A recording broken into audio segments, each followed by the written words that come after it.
albumin and total protein. You're gonna do that too, okay? I think it might be house fire burn. All right, so we gotta put, what kind of, we gonna slap a little nasal cannula on the student or what? Well, 100% non-rebreather, right, chair, okay. All right, so we got our non-rebreather, we're gonna he's gonna get into me, okay. IVs, labs, fluids, we're gonna get to that in a minute.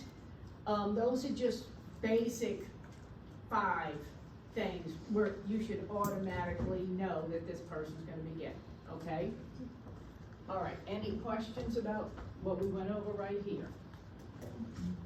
If not, so, everybody take out a sheet of paper, a different sheet of paper.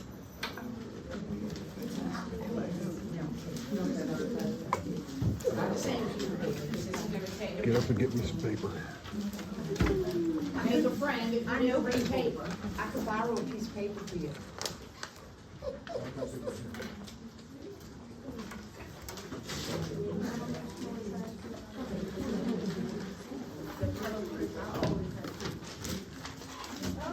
Are you said that you're comfortable with this? No, I'm gonna put it on campus, I'm not printing anything. No, I didn't say print. Oh, you did say print, but you meant post. Didn't she say print? Okay, then I heard print, sorry. Okay, we will post, but if you want to take a picture, have at it. All right, so, my big group in the back, didn't I give y'all this? Oh, good. Hello. It's just our question and a lot more on top, so it's just like. So, that's why I gave the injuries, I gave the information to everybody, because you're gonna need some of that information to be answering this. Oh, and I gave the extra stuff to y'all so that y'all will be able to calculate all this stuff. So, based on their injuries, we know that they're intubated, okay? And fluid resuscitation is required because, what's the total body surface area burn? Okay, so anything greater than 20, they're usually going to get. Any total body surface area greater than 20, they're gonna be sent to a burn center, or unless they got these other ones that are even less, and we're gonna send them over there for that. So this person's gonna get fluid resuscitation, okay? They weigh 210 pounds, and that's gonna be important as well. So group in the back, what phase of the burn injury is occurring at this time? Emergent, Huh? the emergent phase. Right, well, the emergent and the resuscitative phase, do we use them both synonymously? I usually, because I think the book might call it emergent resuscitation, but it's, yeah, we're gonna, this is the resuscitation, and it is called emergent, both of them together. It's the emergent, and then we will do resuscitation while we're in there, and with this, we mean fluid resuscitation. All right, what's the name of the formula that we're gonna be using to calculate this fluid resuscitation? The Parkland formula, okay, good. All right, so, in fact, with my handy dandy dry eraser,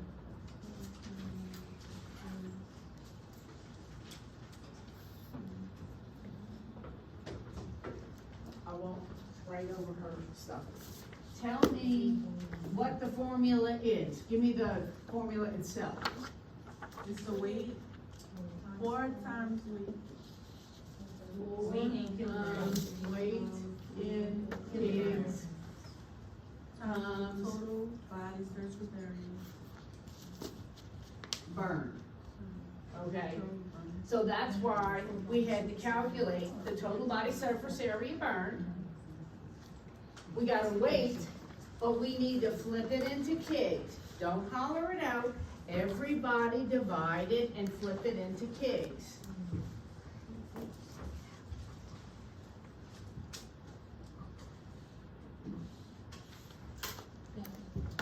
And if you don't know how to calculate in KIGS, make a friend and ask them. Cause by now y'all need the, most drugs are given in KIGS, yes ma'am. Question, on the test, like, if the problem is in pounds and we convert it, like for this one, do we round it now, like 95.5, or do we wait till, okay. Yeah. You're gonna round it now. And so what did y'all get? 95.5. Did everybody in here round it to 95.5? Now, if it was a little one, we could probably round it to the hundreds, just like we do with their drugs, but we're keeping this at 95.5. You're always skinnier in KIGS, that's the way I remember. 4 is gonna be your constant. Don't ask me why 4, ask Mr. Parkland. But actually, it's Parkland Hospital. But 4 is always your constant. This is gonna fluctuate and this is gonna fluctuate based on whatever your scenario is. Everybody understand that, right? Okay, we already said the total body surface area is what? 31.5. We're not turning it into percentage. We're not gonna calculate this out in percentage, we're just taking this number. Okay? Does everybody understand? Just use this number. Alrighty, so now, based on this, what do you think the total volume of fluid is gonna be? Don't holler it out, everybody calculate it, and let's see what we come up with. And then I'll ask the group in the back that actually did the question what they came up with, but everybody needs to calculate. And the alarm's gonna go off at 20 after, so you don't get your little break. You know all about it. All right, group in the back, what you come up with? 12,033. Are we good with 12,033?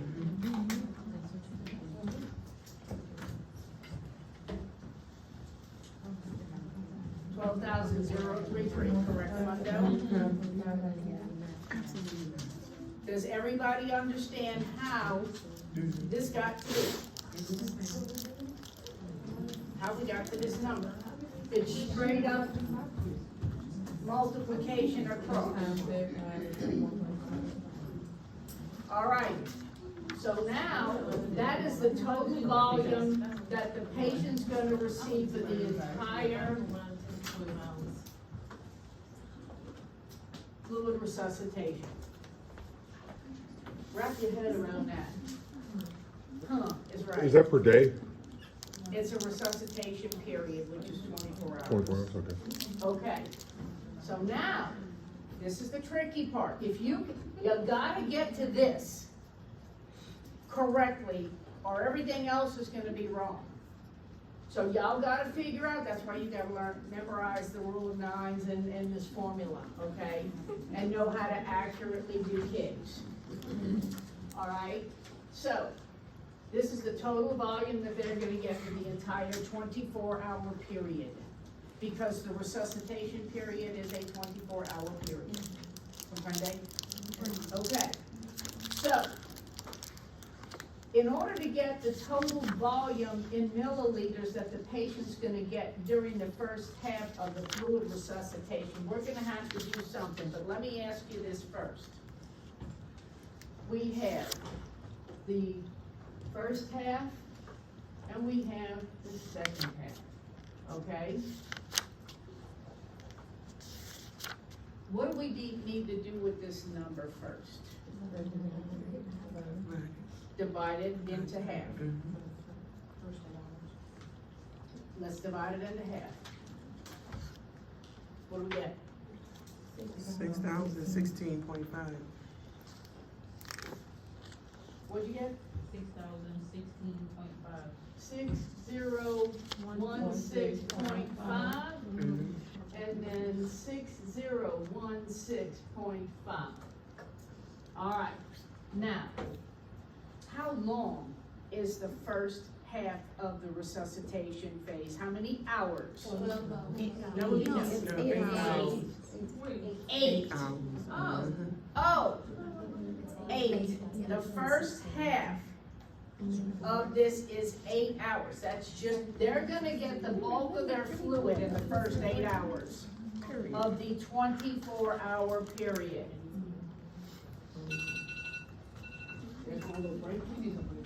I'm gonna take a break. I'm gonna And then we'll finish this and then we'll take our little break. So, the first half is 8 hours. And out of a 24-hour period, how long is the second half? 16, because 16 plus 8 equals 24. This is exactly the way I'm setting this up, is exactly the way you need to set it up. What are you confused about? 'Cause I need thought the you to- second part was 4 hours. No, baby, it's a 24-hour period. Oh. You divide it into half. Yeah. I got it. Got it? I- Okay, yeah. good, because everybody's gotta understand, or you're gonna foul it up. And I want y'all to, that's why I'm breaking it down. And you should break it down too, and write it down just like this, so that when you're studying, you use that as your formula, just like you did when you learned algebra, okay? All right, now.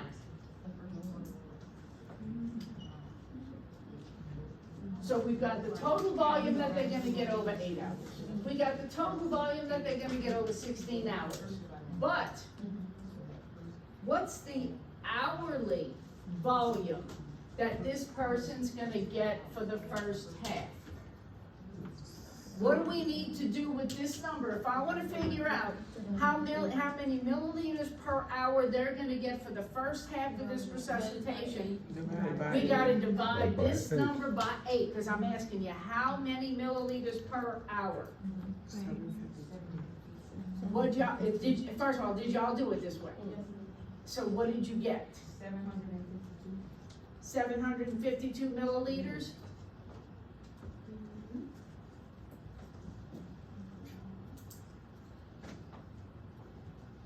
That's a lot of volume. That's a lot, yes it is, it's a lot of volume, and I will tell you that they will tweak it based on the patient's condition as they go along while they're getting this amount of fluid. They will tweak it, but they're tweaking it at the burn center. For our purposes, we're just doing this, walking out this whole entire formula the way we're supposed to do it, okay? All right, so this means that every hour for the first 8 hours, this is what they're gonna get. Does everybody understand that? So now, for the second half, I got this amount of fluid. What did I need to do? Divide it by 16, and what'd y'all come out with?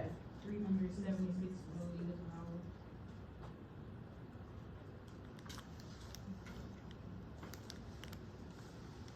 hour. Which is half of this. Now, pay attention when I'm asking you on the test what I'm asking you for, and that's why I broke it down the way I did. You can go from every which way to Sunday and you know how to calculate it. Because I can ask you, what are they gonna get for the first half? Or what are they gonna get for the second half? Or what are they gonna get per hour for the first half? Or what are they gonna get per hour for the second half? And you know how to do it because you broke it down just like this. So do this first, and then look at your question and see what we're asking, and then you'll know. Just take the Kiggs Intense, okay? And then plug your total. This will never round. This is what it is. You will never round this to 32 because the rule of nines does break certain things down into 4.5. So if you get 31.5 for your total body surface area or whatever, 0.5, do not round that to a whole number. Leave it the way it is, okay? All right. You may not be comfortable with how to calculate it now, but you know how to calculate it now, because you've been smart, you showed up, and you wrote it down. And that's what you're gonna use when you're studying. All right. Y'all wanna go ahead and take your little break? Why gotta be a little break? 10 minutes.